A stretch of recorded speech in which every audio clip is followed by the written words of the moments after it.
أعوذ بالله السميع العليم من الشيطان الرجيم بسم الله الرحمن الرحيم. Livre des louanges et des invocations. Grâce à Allah dont la miséricorde est générale, qui a récompensé ses serviteurs pour leurs louanges, par la réminiscence, Allah dit « Souvenez-vous de moi, donc je me souviendrai de vous ». Sourate la Vache, verset 152. Et il dit également, pour leur désir de l'implorer en se pliant à son ordre, « Appelez-moi, je vous répondrai ». Sourate le Pardonneur, verset 60. Il a exhorté l'obéissant, le désobéissant, le proche et le lointain à s'enhardir et à convoiter sa miséricorde, en s'inclinant devant sa majesté suprême pour obtenir satisfaction à leurs demandes. Il dit, subhanahu wa ta'ala, « Alors, je suis tout proche. Je réponds à l'appel de celui qui me prie. » Sourate la Vache, verset 186.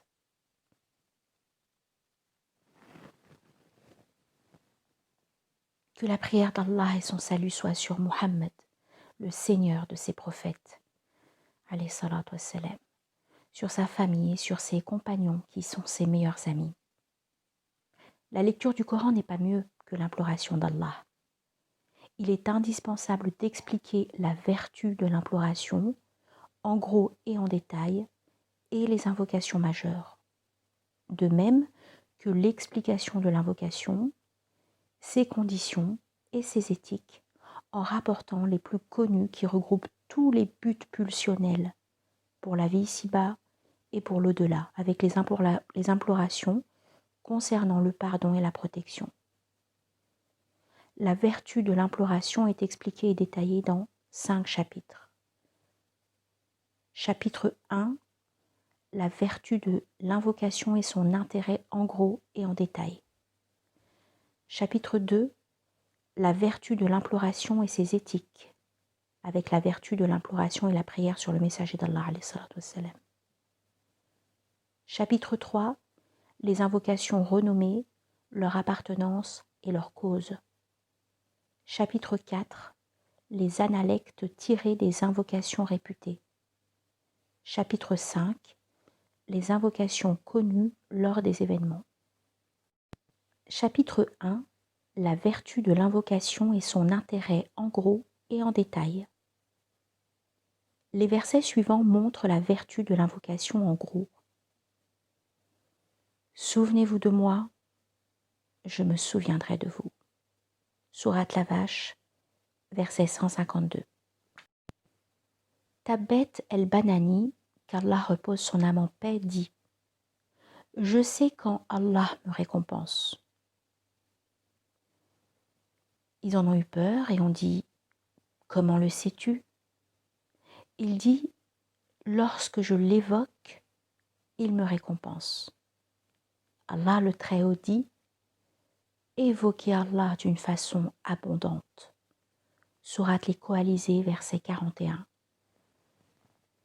Puis quand vous déferlez depuis Arafat, invoquez Allah à El-Masar el-Haram, El-Muzdalifa, et invoquez-le comme il vous a montré la bonne voie. Sourate la Vache, verset 198. Et quand vous aurez achevé vos rites, alors invoquez Allah comme vous invoquez vos pères, et plus ardemment encore. Sourate la Vache, verset 200. Qui, debout, assis, couchés sur leur côté, invoquent Allah. Sourate la famille d'Imran, verset 191. Quand vous avez accompli la salat, invoquez le nom d'Allah, debout, assis ou couchés sur vos côtés. Sourate les femmes, verset 103. Ibn Abbas dit, c'est-à-dire durant la journée et la nuit, sur terre et en mer, chez soi ou en voyage, dans la richesse ou la pauvreté, bien portant ou malade, secrètement et solennellement. Allah dit à propos des hypocrites, à peine invoque-t-il Allah, sourate les femmes, verset 142, et invoque ton Seigneur en toi-même, en humilité et crainte, à mi-voix le matin et le soir, et ne sois pas du nombre des insouciants. Sourate Al-A'raf, verset 205. Le rappel d'Allah est certes ce qu'il y a de plus grand. Sourate l'Araignée, verset 45. Ibn Abbas dit, ce verset donne deux significations. Le rappel d'Allah pour vous est certes plus grand que votre rappel pour Allah. Le rappel d'Allah est plus grand que toute autre adoration.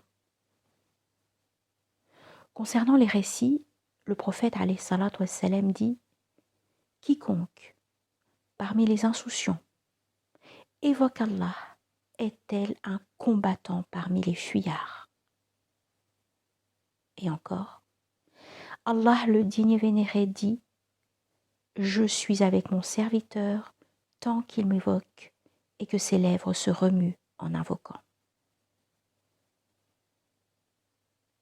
Et encore, quiconque aime s'élever dans les jardins du paradis, qu'il invoque énormément. Allah, le tout digne et bon. On lui demanda, quelle est la meilleure œuvre? Il dit, mourir et avoir la langue souple à force d'invoquer Allah. Et il dit, mieux vaut invoquer Allah le digne et vénéré matin et soir que de briser les épées dans le sentier d'Allah ou de donner de l'argent sans compter. Et il dit, 7 seront obombrés par Allah le jour où il n'y aura aucune ombre à part la sienne. Entre autres, un homme qui invoque Allah avec dévouement et ses yeux répandent les larmes par crainte d'Allah. Il dit alayhi salatu wassalam, celui qui est occupé à m'invoquer et ne trouve pas le temps de m'implorer, je lui accorde mieux que ce que j'accorde aux implorants.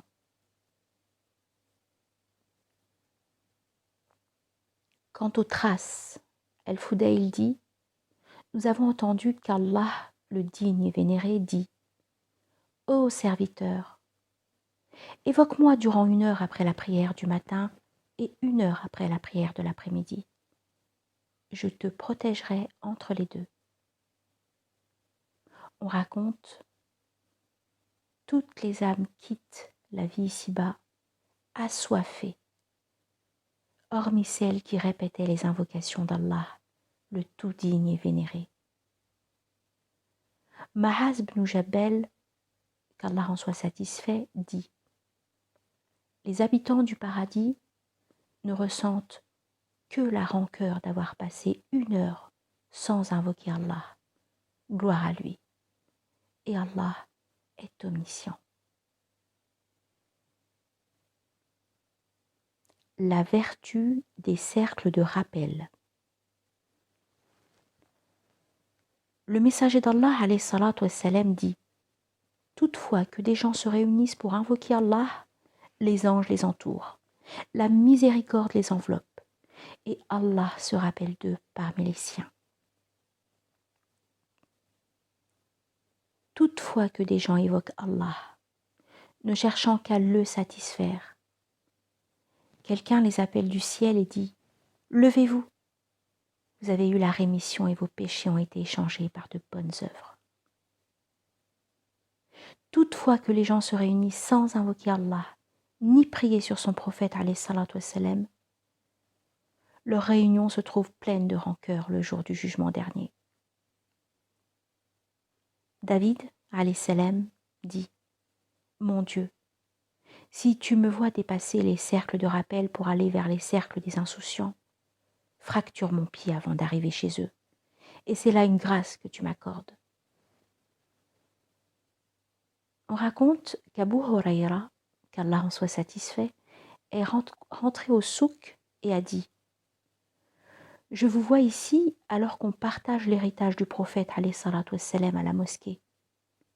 Les gens ont quitté le souk, sont partis à la mosquée, mais ils n'ont rien trouvé de tel. Ils lui ont dit: oh Abu Huraira, nous n'avons pas trouvé un partage d'héritage à la mosquée. Il leur a dit: qu'avez-vous trouvé donc?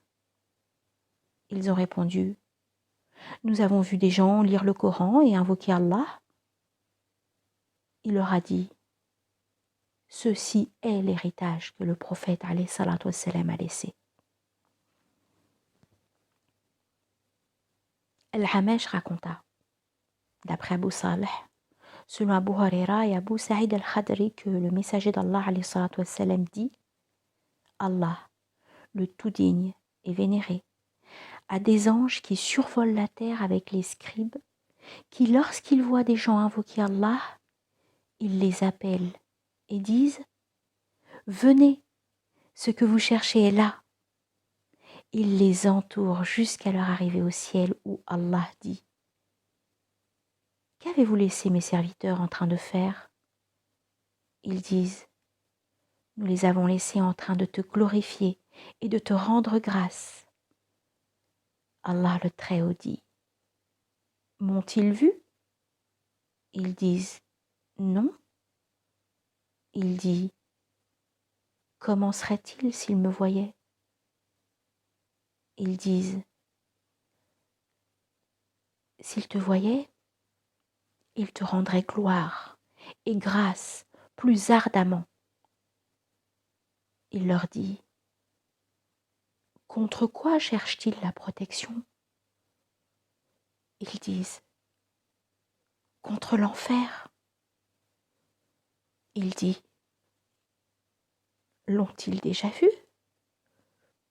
Ils disent: non. Il dit: comment serait-il s'ils le voyaient? Ils disent: s'ils le voyaient, il deviendrait plus craintif et plus fuyant. Allah le Très-Haut dit: que réclament-ils? Ils disent: le paradis.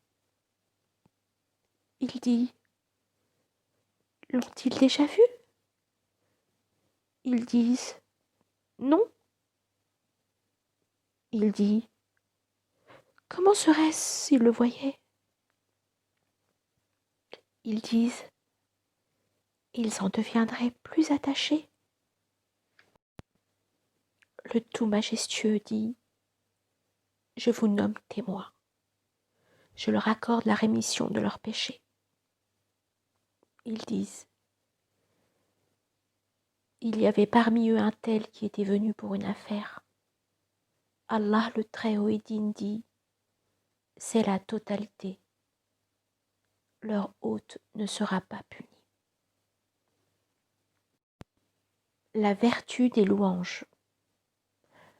Le prophète alayhi salatu wassalam dit: le meilleur de ce que les prophètes qui m'ont précédé et moi avons dit est: il n'y a de divinité qu'Allah seul, nul n'est associé à lui. Et il dit: quiconque dit il n'y a de divinité qu'Allah seul, nul n'est associé à lui, la royauté et la grâce lui sont dues, et il est omnipotent. 100 fois chaque jour aura le mérite de la libération de 10 esclaves. 100 bonnes œuvres seront inscrites à son compte, et 100 péchés lui seront effacés.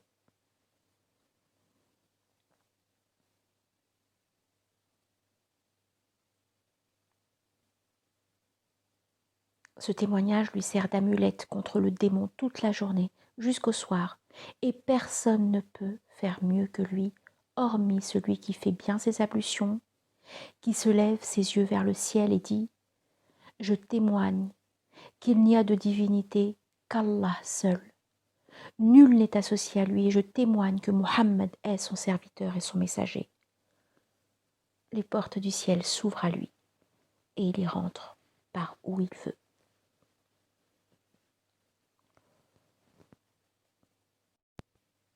Le prophète alayhi salatu wassalam dit également, si celui qui dit « Il n'y a de divinité qu'Allah » en toute honnêteté arrive avec tous les couffins de la planète pleins de péchés, Allah le pardonne.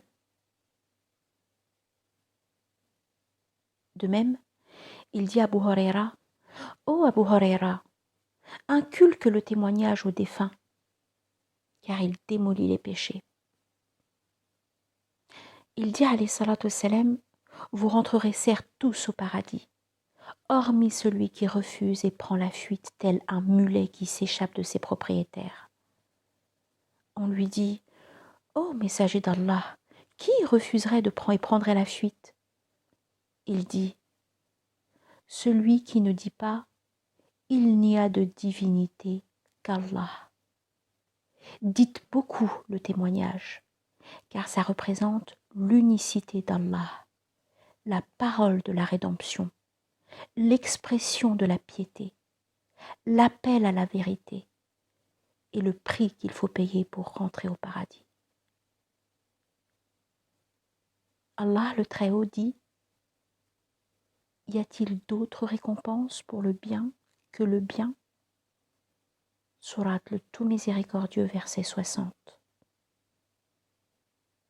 On dit que le bien sur terre est de dire « Il n'y a de divinité qu'Allah » et dans l'au-delà le paradis.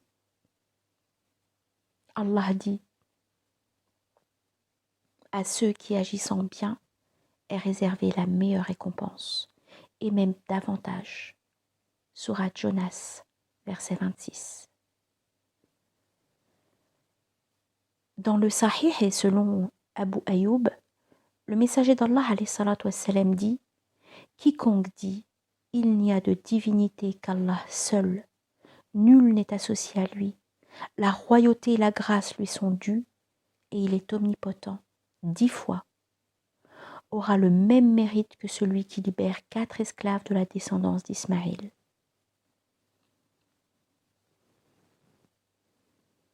La vertu de la glorification, du remerciement et des autres invocations. Le messager d'Allah alayhi salatu wassalam dit « Quiconque, après chaque prière, glorifie Allah, lui rend grâce et dit « Allah est grand » 33 fois et complète jusqu'à 100 fois, sans dire « Il n'y a de divinité qu'Allah seul, nul n'est associé à lui, la royauté et la grâce lui sont dues, et il est omnipotent. Ses péchés seront effacés, même qu'ils soient comme la mousse des vagues de la mer. »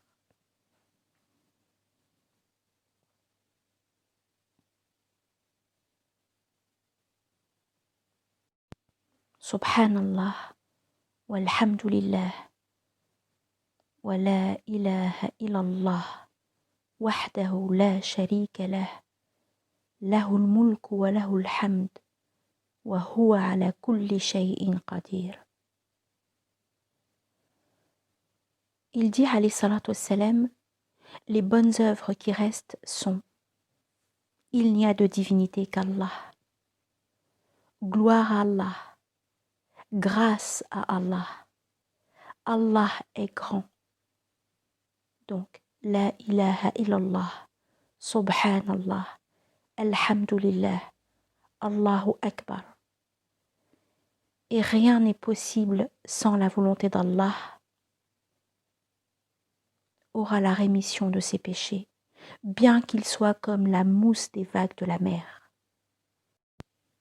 Ce récit a été rapporté par Ibn Omar. Sumra ibn Jundub rapporte que le prophète alayhi salatu wassalam dit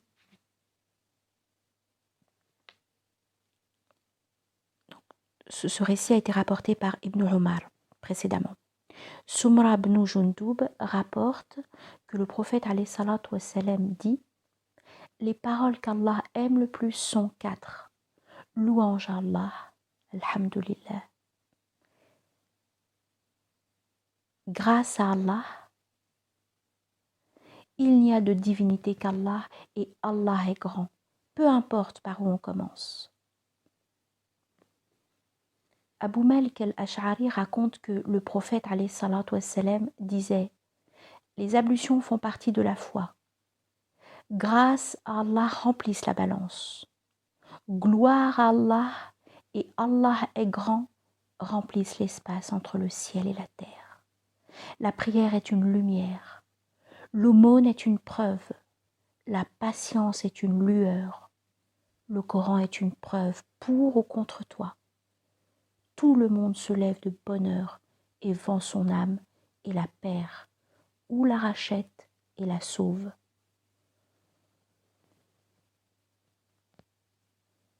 Abu Huraira raconta que le messager d'Allah alayhi salatu wassalam dit « Deux paroles sont légères sur la langue et lourdes dans la balance, que le tout miséricordieux aime.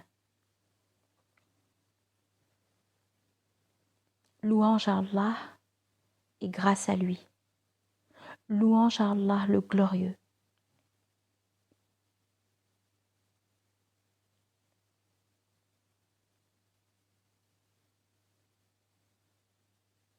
Subhanallah wa bihamdihi.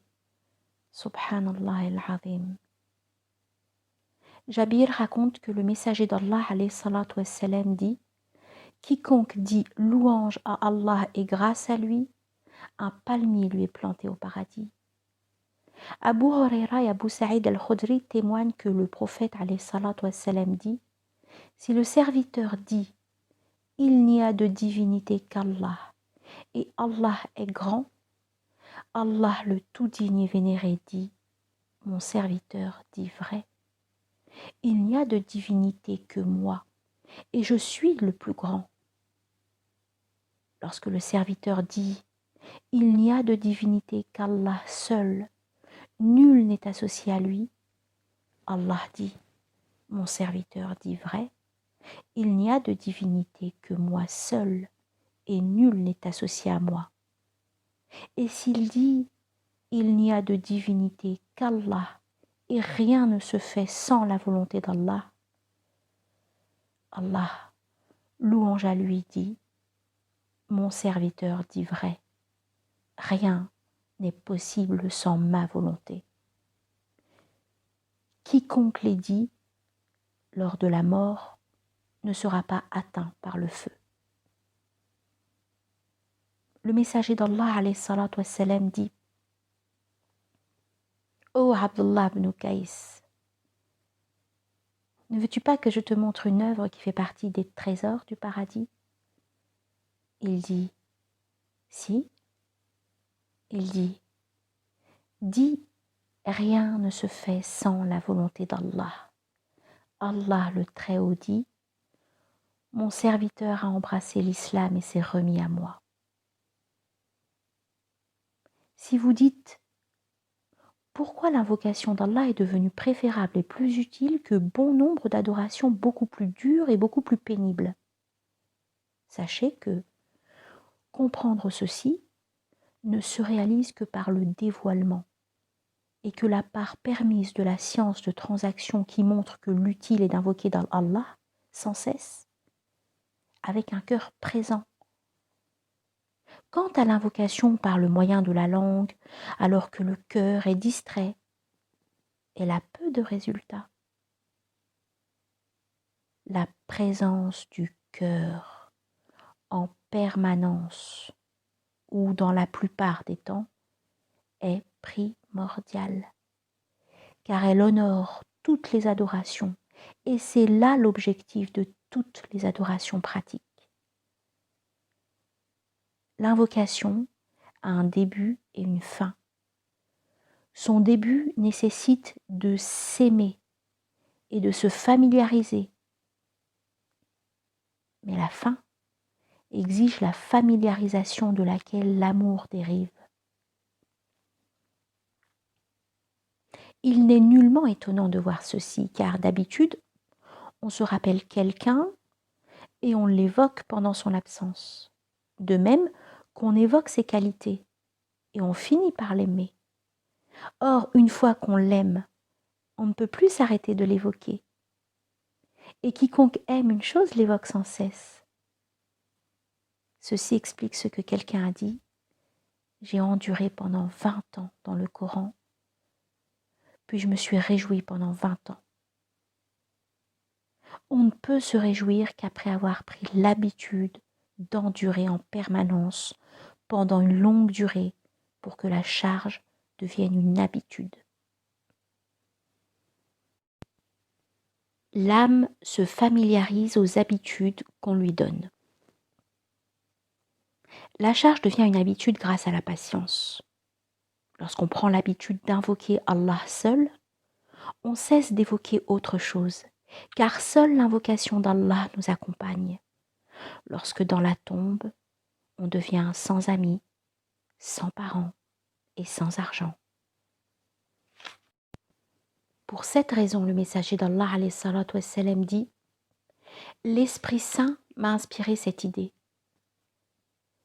Aime ce que tu veux, mais tu l'abandonneras. » C'est-à-dire, tout ce qui est en rapport avec la vie d'ici-bas disparaîtra après la mort.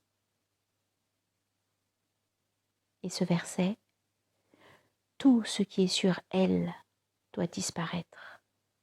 Seule subsistera la face de ton Seigneur, plein de majesté et de noblesse. Surat Ar-Rahman, le tout miséricordieux, versets 26 et 27. La vie ici-bas disparaîtra par la mort. Et lorsque la date fixée arrivera, tout disparaîtra.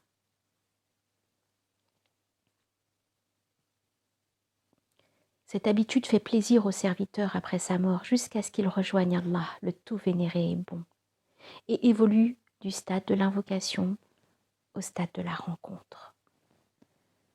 Ceci arrive après la dispersion de ce que renferment les tombes. Mais on ne nie pas que l'invocation du nom d'Allah l'accompagnera après la mort. Et si on se demande comment est-ce que cela se produit puisqu'on est mort, sachez que tout disparaîtra de ce monde ici-bas, mais pas du monde du royaume éternel. À ce propos, nous rappelons les paroles du messager d'Allah alayhi salatu wassalam. Le tombeau est soit l'un des fossés du feu, soit l'un des jardins du paradis.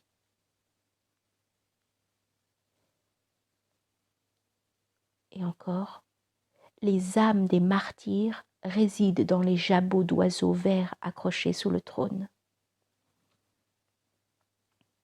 Allah le Très-Haut dit :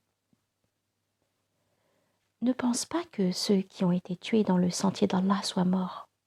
Au contraire, ils sont vivants auprès de leur Seigneur, bien pourvus et joyeux de la faveur qu'Allah leur a accordée, et ravis que ceux qui sont restés derrière eux et ne les ont pas encore rejoints. La famille d'Imran, versets 169-170.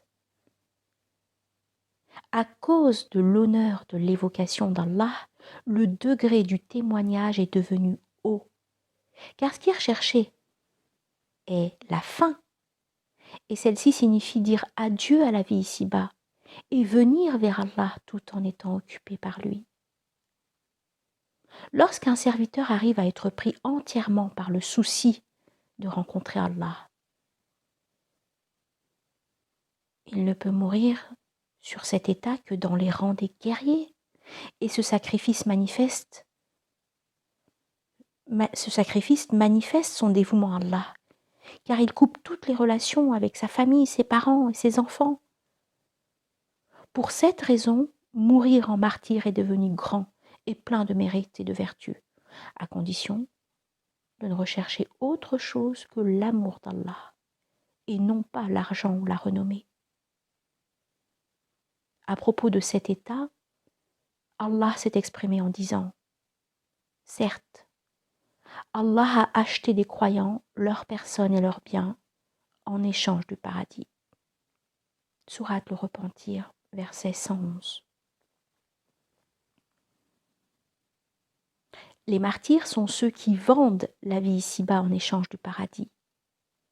L'état du martyr correspond au témoignage « Il n'y a de divinité qu'Allah » où le visé par le but pulsionnel est Allah seul. Or, tout visé est adoré, et tout adoré est un Dieu. Cependant, ce martyr s'exalte en disant « Il n'y a de divinité qu'Allah » car personne n'est visé à part Allah. Le messager d'Allah alayhi salatu wassalam préférait ce témoignage aux autres invocations.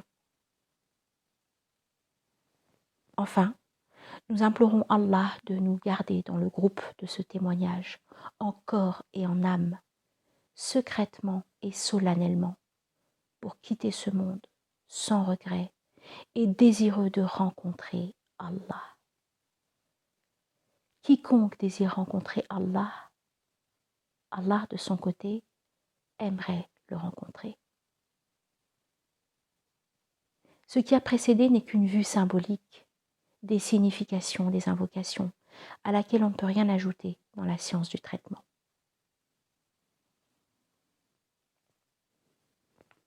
Chapitre 2. Les éthiques de l'invocation avec leurs vertus et la vertu de quelques invocations renommées, la vertu d'implorer le pardon et de prier sur le prophète alayhi salatu wassalam. La vertu de l'invocation. Allah le Très-Haut dit « Et quand mes serviteurs t'interrogent sur moi, alors je suis tout proche. Je réponds à l'appel de celui qui m'appelle, quand il m'appelle. Qu'il réponde à mon appel. » Sourate la Vache, verset 186. Et encore, invoquez votre Seigneur en toute humilité et recueillement, et avec discrétion. Certes, il n'aime pas les transgresseurs. Sourate Al-A'raf, verset 55. Et encore, et votre Seigneur dit, appelez-moi, je vous répondrai. Ceux qui par orgueil se refusent à m'adorer entreront bientôt dans l'enfer, humiliés. Sourate le Pardonneur, verset 60. Et encore, dis, invoquez Allah ou invoquez le tout miséricordieux. Quel que soit le nom par lequel vous l'appelez, il a les plus beaux noms. Sourate le Voyage nocturne, verset 110. Nu'man ibn Bashir raconte que le prophète alayhi salatu wassalam dit « L'invocation est la prière. » Puis il a lu « Appelez-moi, je vous répondrai. » Et il dit « L'invocation est le cerveau de l'adoration. » Abu Dharr, qu'Allah en soit satisfait, dit « La quantité d'invocations suffisante avec la piété est la même que la quantité suffisante de sel qu'on met dans le manger. » Le messager d'Allah alayhi salatu wassalam dit « Demandez la grâce d'Allah, car il aime qu'on l'implore, et la meilleure adoration réside dans l'attente de la consolation. »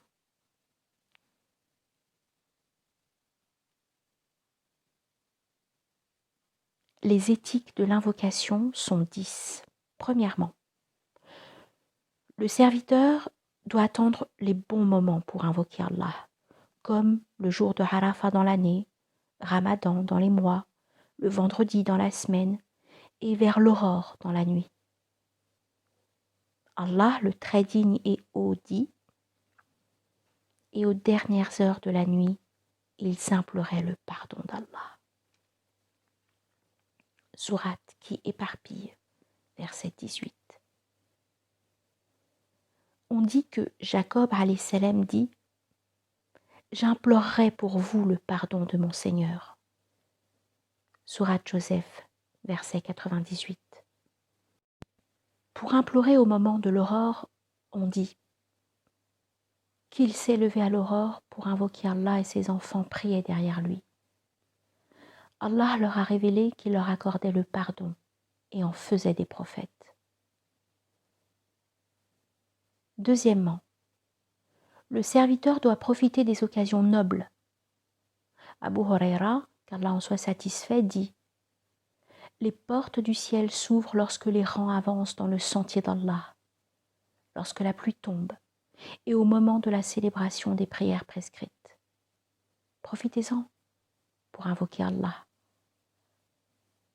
Le messager d'Allah alayhi salatu wassalam dit « L'invocation faite entre l'appel à la prière et le commencement de la prière, celle-ci n'est jamais refusée. Et l'invocation de l'homme à jeun est exaucée. »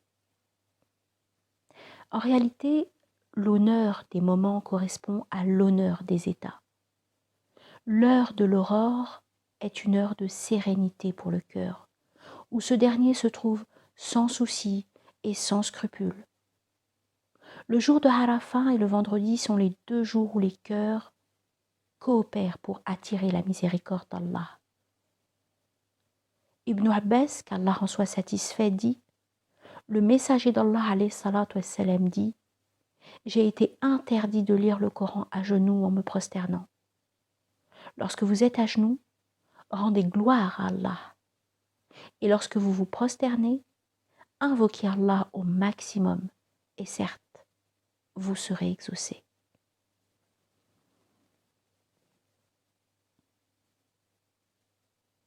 Troisièmement, le serviteur doit invoquer Allah en s'orientant vers la Kaaba et en levant ses bras au point qu'il puisse voir le blanc de ses aisselles. Jabir ibn Abdullah raconta que le prophète alayhi salatu wassalam s'est présenté à Arafat, s'est orienté vers la Mecque et est resté en train d'invoquer Allah jusqu'au coucher du soleil. Salman dit, le messager d'Allah alayhi salatu wassalam dit, votre Seigneur est vivant et généreux. Lorsque ses serviteurs lèvent leurs mains, il a honte de les rendre vides. Abu Darda, qu'Allah en soit satisfait, dit « Levez ses mains avant qu'elles ne soient attachées avec des menottes. » Le serviteur doit s'essuyer le visage avec les mains à la fin de l'invocation, mais ne jamais regarder vers le ciel. Le messager d'Allah alayhi salatu wassalam dit « Il y a des gens qui doivent cesser de fixer les yeux vers le ciel lors des invocations, sinon ils perdront la vue. » Quatrièmement, le serviteur doit invoquer Allah à voix basse. Abu Musa al-Ash'ari dit « Nous venions avec le messager d'Allah, alayhi salatu wassalam, et lorsque nous arrivâmes à Médine, le prophète, alayhi salatu wassalam, rendit gloire à Allah, et les gens firent de même, mais à haute voix. Le messager d'Allah, alayhi salatu wassalam, leur dit « Ô gens, celui que vous appelez se trouve entre vos coups et ceux de vos montures. » Allah le Très-Haut dit « Ne récite pas à voix haute et ne l'y abaisse pas trop. » Sourate le voyage nocturne, verset 110. À ce propos, Aïcha, qu'Allah en soit satisfait, dit « c'est-à-dire en invoquant Allah. » Allah a loué son prophète Zacharie alayhi salam en disant, lorsqu'il invoqua son Seigneur d'une invocation secrète. Sourate Marie, verset 3. Et il dit, subhanahu wa ta'ala, invoquez votre Seigneur en toute humilité et recueillement, et avec discrétion. Sourate Al-A'raf, verset 55. Cinquièmement, le serviteur ne doit pas invoquer Allah en se donnant la peine de créer un style assonancé.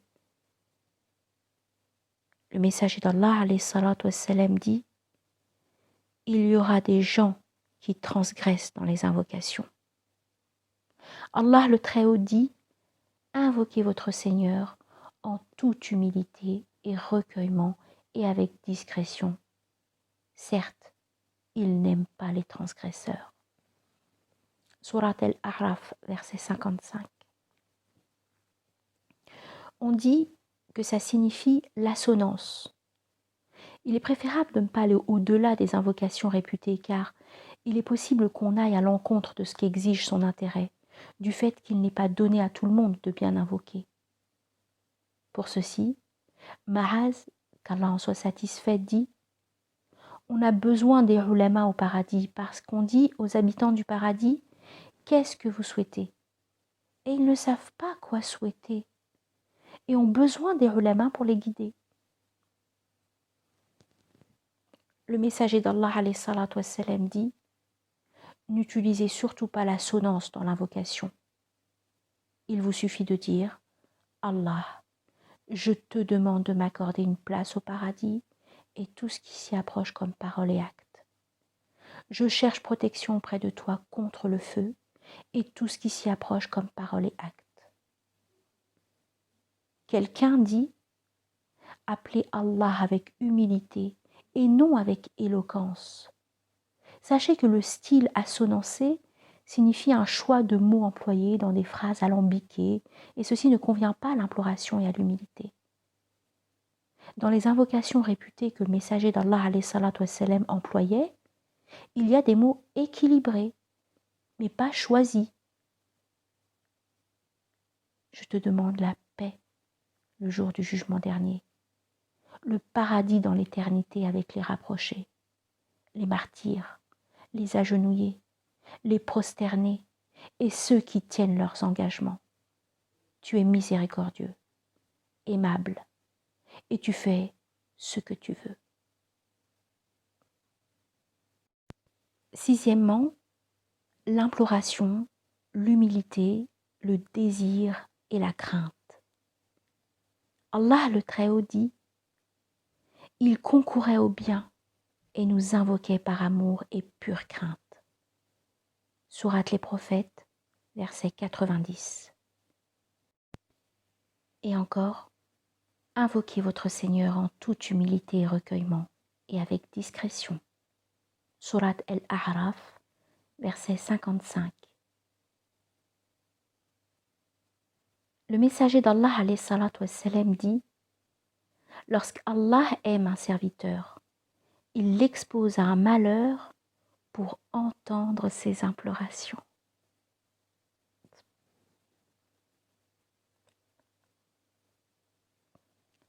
Septièmement, être affirmatif et inconditionnel en invoquant Allah et croire en l'espoir. Le messager d'Allah alayhi salatu wassalam dit « Lorsque vous invoquez Allah, ne dites pas « Allah, pardonne-moi si tu veux ». « Allah, aie pitié de moi si tu veux ».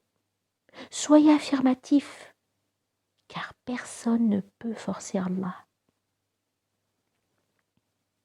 Soufiane ibn Uyayna dit « Ne vous découragez pas d'invoquer Allah, parce que vous connaissez de vous-même. Allah a exaucé la pire des créatures, Satan, qu'Allah le maudisse. » Il dit « Ô mon Seigneur, donne-moi donc un délai jusqu'au jour où ils seront ressuscités. » Allah dit « Tu es de ceux à qui ce délai est accordé. » Surat Al-Hijr, versets 36-37. Huitièmement, insister en invoquant Allah et répéter à 3 reprises. Ibn Mas'ud dit « Lorsque le prophète alayhi salatu wassalam invoquait Allah ou l'implorait, il répétait ceci 3 fois. Le messager d'Allah alayhi salatu wassalam dit « Vous êtes exaucés si vous ne vous précipitez pas et vous ne dites pas « J'ai demandé, je n'ai pas été exaucé ». Lorsque vous implorez Allah, insistez, car vous demandez à un généreux. Quelqu'un dit « J'implore Allah depuis 20 ans, mais il ne m'a pas répondu. Je souhaite qu'il m'exauce. J'ai demandé à Allah de m'aider à laisser tomber ce qui ne me regarde pas. Neuvièmement, commencez par évoquer Allah le tout vénéré et bon avant d'entamer les demandes. Sulma ibn al-Aqwa dit: je n'ai jamais entendu le messager d'Allah alayhi salatu wassalam invoquer Allah sans commencer par louange à mon Seigneur le Très-Haut, le Donateur. On raconte que le prophète alayhi salatu wassalam dit: lorsque vous invoquez Allah, commencez par la prière sur moi. Allah est tellement généreux que lorsqu'on lui demande deux choses, il ne peut accorder l'une et refuser l'autre. Dixièmement, les principes moraux de base qui forment l'origine de la soumission, le repentir, le remboursement de ce qui a été spolié et le rapprochement d'Allah avec sincérité. On raconte que Ka'b el-Ahbar dit: à l'époque de Moïse, le messager d'Allah alayhi salatu wassalam, il eut une grande sécheresse. Moïse est sorti avec son peuple prier pour demander la pluie à 3 reprises, mais sans résultat. Allah a révélé à Moïse alayhi salam qu'il n'exaucera ni lui ni son peuple tant qu'il y a parmi eux un calomniateur. Moïse dit: ô Seigneur, dis-nous lequel et nous le ferons sortir de nos rangs. Allah lui révéla: ô Moïse, vous interdis-je d'être calomniateur et l'être moi-même? Moïse dit au peuple d'Israël: cessez tous d'être calomniateurs et repentissez-vous. Ils l'ont fait et Allah leur a envoyé la pluie. Soufiane as-Saouri dit: j'ai entendu que le peuple d'Israël a connu 7 ans de sécheresse, au point où ils mangeaient des cadavres et des enfants. Ils allaient aux montagnes pleurer et implorer Allah. Allah révéla à leur prophète, alayhi salam: même si vous marchez jusqu'à ce que vos genoux deviennent usés, que vos mains atteignent le firmament et que vos langues se lassent de m'invoquer, je ne répondrai à aucun implorant, jusqu'à ce que vous ayez rendu aux gens ce que vous leur avez dépouillé. Abu Siddiq al-Naji dit: Salomon est sorti prier pour appeler à la pluie. En cours de route, il rencontra une fourmi couchée sur son dos ayant les pattes en l'air, qui disait: Allah, nous sommes des créatures qui t'appartiennent. Ne nous laisse pas périr à cause des péchés que les autres ont commis. Salomon dit alors à son peuple: revenez, vous allez être désaltérés grâce aux prières des autres. L'imam el-Aouzaï dit: les gens sont sortis prier et invoquer Allah pour obtenir la pluie. Bilal ibn Sa'd se leva, rendit grâce à Allah et dit: ô gens présents, n'êtes-vous pas pécheurs? Ils dirent: oui. Bilal dit: Allah, nous t'avons entendu dire: pas de reproche contre les bienfaiteurs. Sourate le Repentir, verset 91. Nous reconnaissons nos péchés. Ton pardon n'est-il pas pour des gens comme nous? Allah, pardonne-nous, aie pitié de nous et donne-nous à boire. Puis il leva ses mains vers le ciel et les gens de même, et Allah leur envoya la pluie. On raconte que Jésus-Christ était sorti avec son peuple prier pour avoir la pluie lorsque les gens se sont ennuyés. Jésus leur dit que quiconque a commis un péché revienne. Ils sont tous revenus sauf un seul.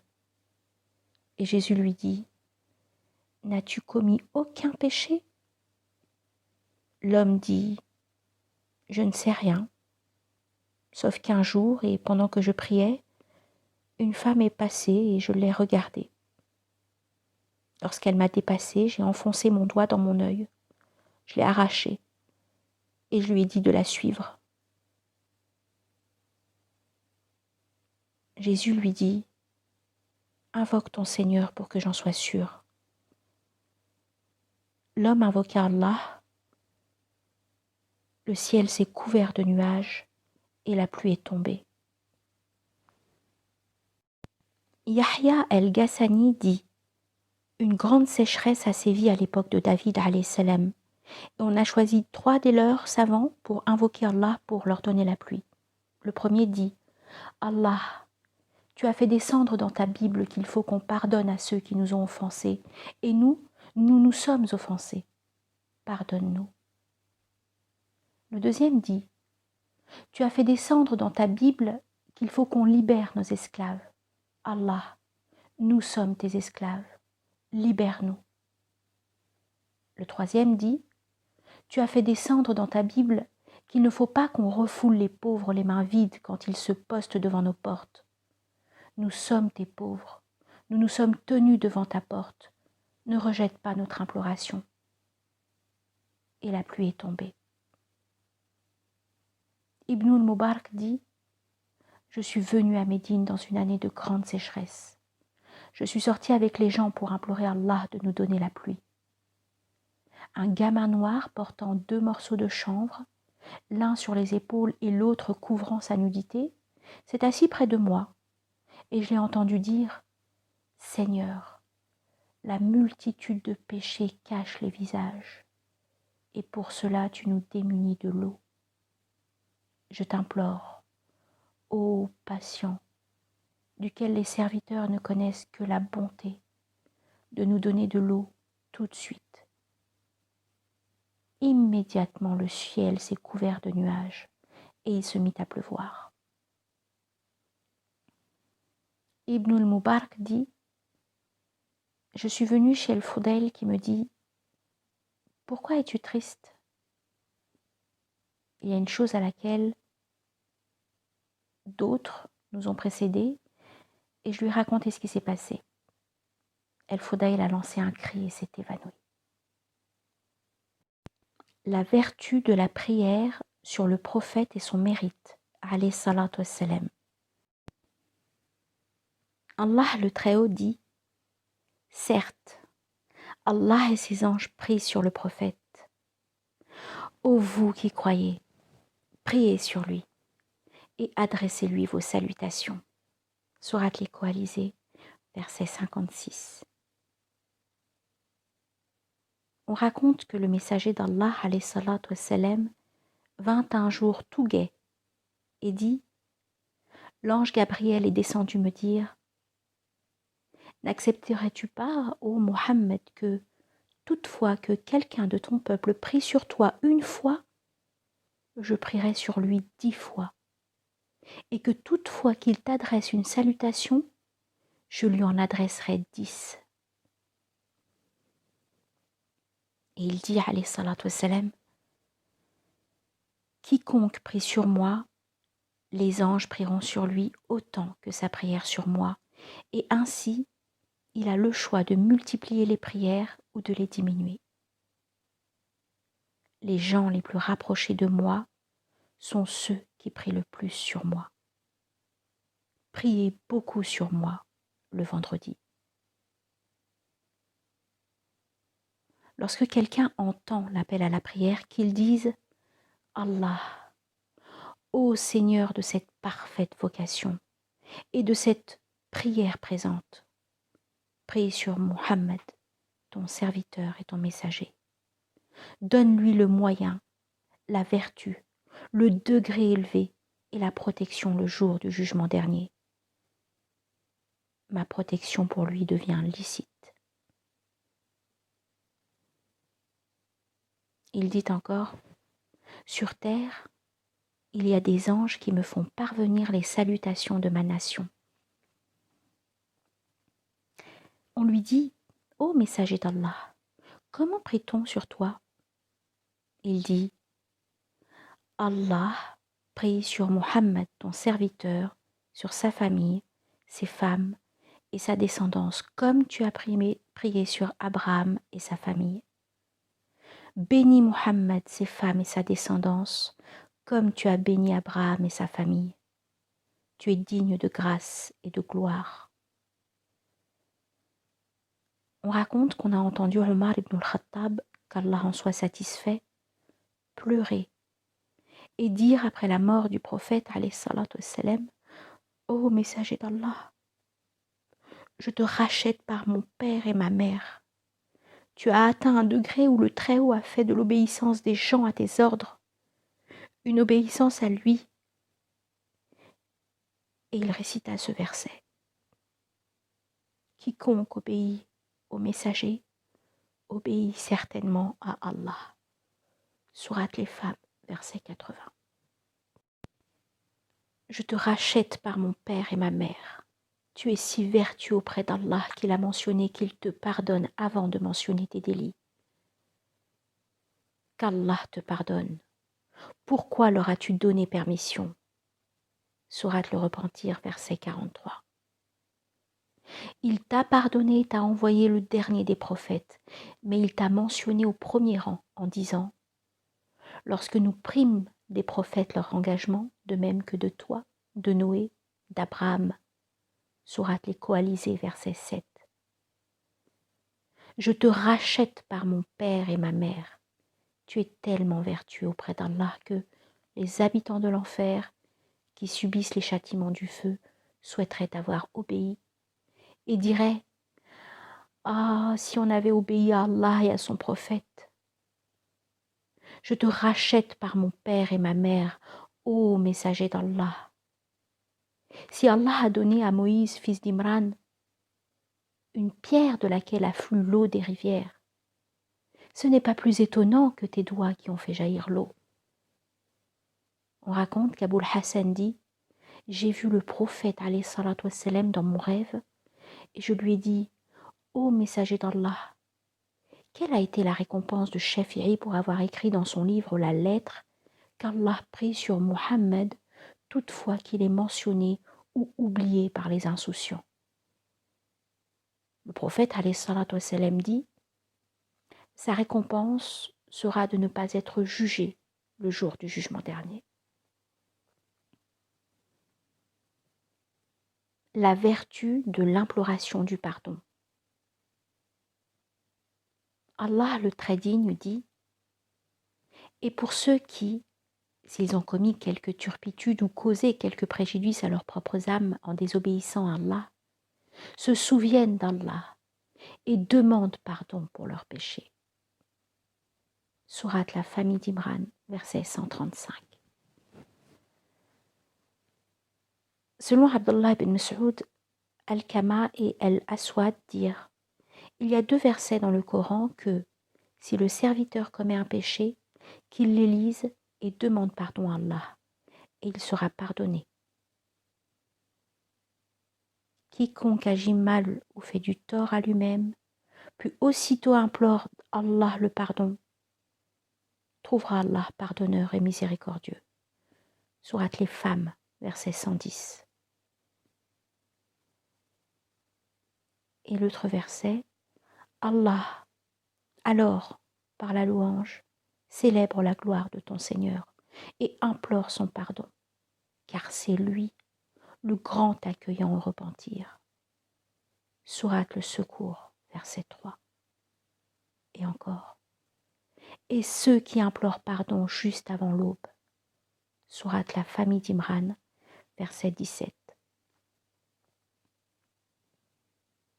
Le messager d'Allah alayhi salatu wassalam disait très souvent « Gloire à toi Allah, je te rends grâce, pardonne-moi, tu aimes les repentis et tu es très miséricordieux. » Et il dit « J'implore le pardon d'Allah et je me repens 70 fois par jour, bien qu'Allah lui ait pardonné ses péchés passés et précédés. » Hudayfa dit « Je traitais mes parents avec une très mauvaise langue et j'ai dit « Ô messager d'Allah, j'ai peur de rentrer en enfer à cause de ma langue. » Le prophète alayhi salatu wassalam dit Où en es-tu du désaveu? Je me repens 100 fois par jour. Le messager d'Allah, alayhi salatu wassalam, disait dans le repentir, Allah, pardonne-moi mon péché, mon ignorance, ma dilapidation et ce que tu connais plus que moi. Allah, pardonne-moi mes plaisanteries et mon sérieux, mes péchés délibérés ou involontaires et tout ce que j'ai commis auparavant et ce que je pourrais commettre par la suite, en secret ou solennellement, car tu es l'unique capable d'avancer ou de reporter, et tu es omnipotent.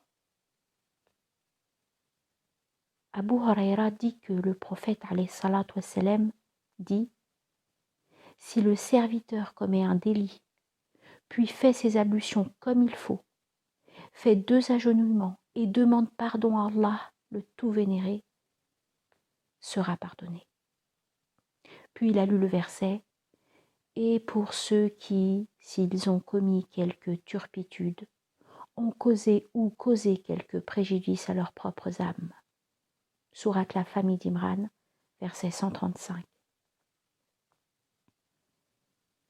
Allah le Très-Haut dit « Pas du tout, mais ce qu'ils ont accompli couvre leur cœur. » Sourate les fraudeurs, verset 14.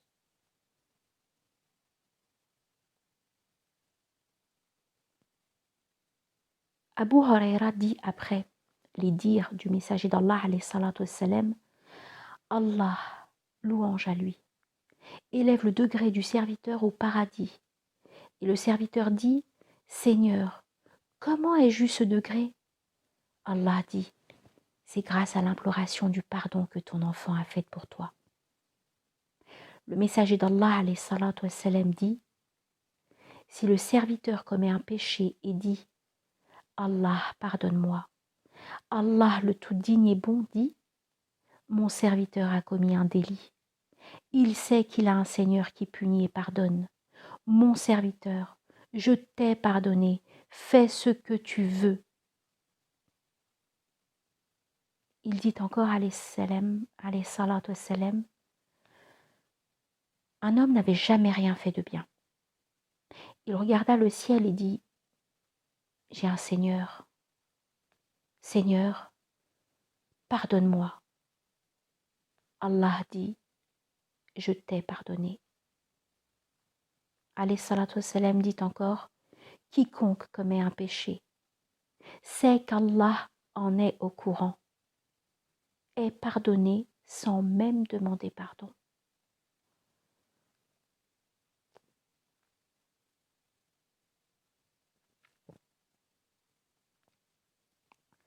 Il dit, alayhi salatu wassalam, ô mes serviteurs, vous êtes tous pécheurs, hormis ceux que je délivre. Implorez mon pardon, je vous pardonne. Quiconque sait que je suis capable de le pardonner, je le pardonne. On raconte que la meilleure invocation est la suivante. Allah, tu es mon Seigneur et je suis ton serviteur que tu as créé. Je tiens ma parole tant que je peux. Je cherche protection près de toi contre le mal que j'ai fait. Je reconnais ta grâce sur moi et je reconnais mes péchés.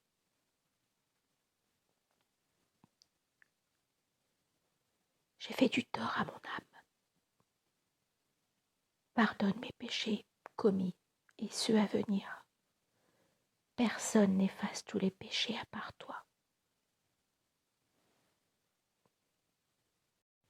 Les traces.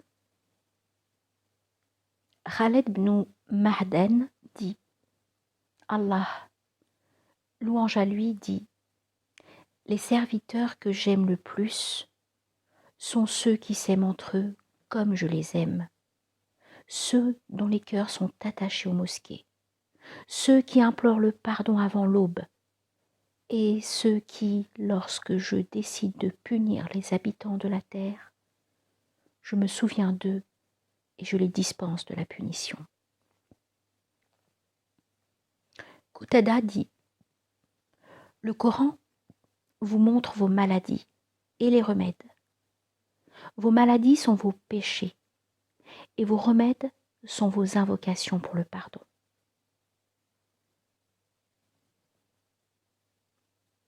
Ali, qu'Allah en soit satisfait, dit: il est étrange de voir les gens périr alors qu'ils connaissent la voie du sauvetage. On lui dit: en quoi consiste-t-elle? Il dit: l'imploration du pardon. Et il disait: si Allah veut châtier un serviteur, il ne lui révèle pas l'imploration du pardon. Un savant dit: le serviteur vit entre le péché et la grâce.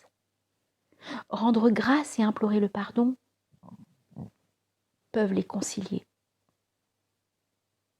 Un savant dit: quiconque avance l'imploration du pardon à la résipiscence se moque d'Allah sans savoir.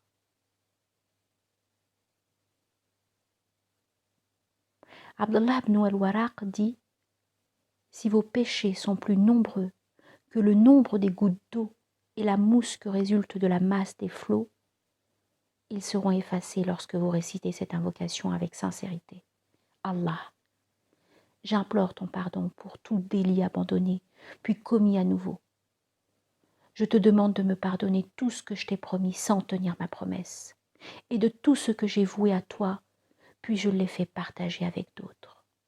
Je te demande pardon pour toute grâce que j'ai acquise. Pour t'offenser, je te demande pardon, ô prescient, pour tout délit commis dans la clarté de la journée ou durant les ténèbres de la nuit, secrètement ou solennellement. Ô miséricordieux et doux.